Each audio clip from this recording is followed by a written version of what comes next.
নমস্কার বন্ধুরা, দীপাস কিচেনে আপনাদের সবাইকে স্বাগত। আজকে আমি পাস্তা বানাবো। তো চলুন কিভাবে পাস্তাটা বানাই দেখে নিই।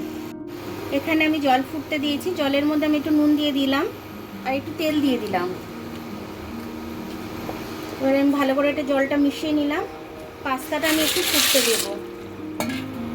200 গ্রাম পাস্তা আছে, এটা আমি একটু ফুটতে দেব। দেখুন আমি এটা 10 মিনিট সেদ্ধ করে নিয়েছি।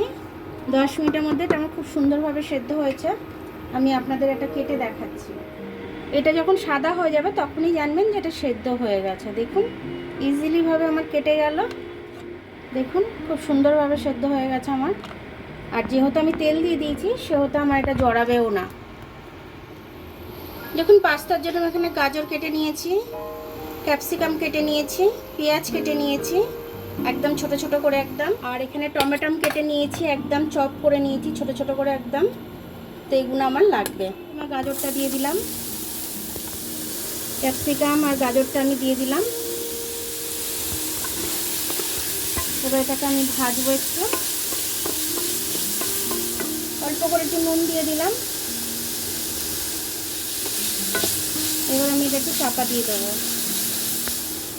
এটা ভাজা ভাজা হয়ে গেছে আমার। এবার আমি পেঁয়াজটা দিয়ে দেবো। এটা দিয়ে আমি ভেজে নেব।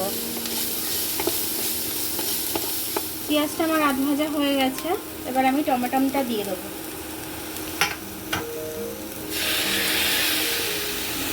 টমেটোটা দিলাম, একটু নুন দেবো কারণ এটা সসের কাজ করছে আমার। সসের কাজ করবে বলে টমেটোটা তাড়াতাড়ি গলা দরকার আছে আমার। এটা আমার ভাজা হয়ে গেছে। এবার আমি অল্প করে একটু টমেটোর সস দিয়ে দেবো।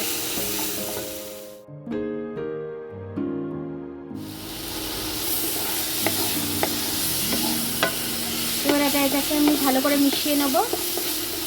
এবার আমি এটাকে দিয়ে দেবো, পাস্তাটাকে দিয়ে দিলাম। পাস্তাটা তেল দেওয়ার কারণে আমার একদম ঝরঝরে রয়েছে একদম। চিলি সস দিয়ে দিচ্ছি।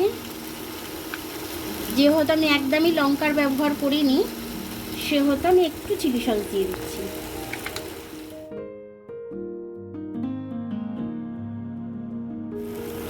একটু গোলমরিচের গুঁড়ো দিয়ে দিচ্ছি, খুব বেশি দেবো না, বাচ্চা খাবে তো। অল্প করে একটু চিলি ফ্লেক্স দিয়ে দিলাম।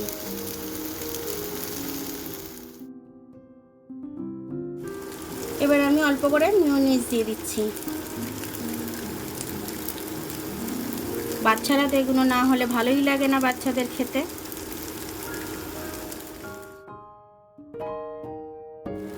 এবার একটু আমি অরিগানো ছড়িয়ে দিচ্ছি একটু।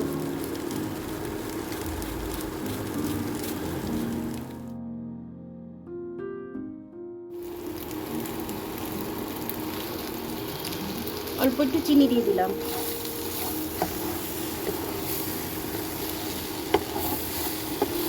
তাহলে স্বাদটা ব্যালেন্স হয়ে যাবে একদম। আমার এটা হয়ে গেছে, আমি এবার এটা নামিয়ে নেব।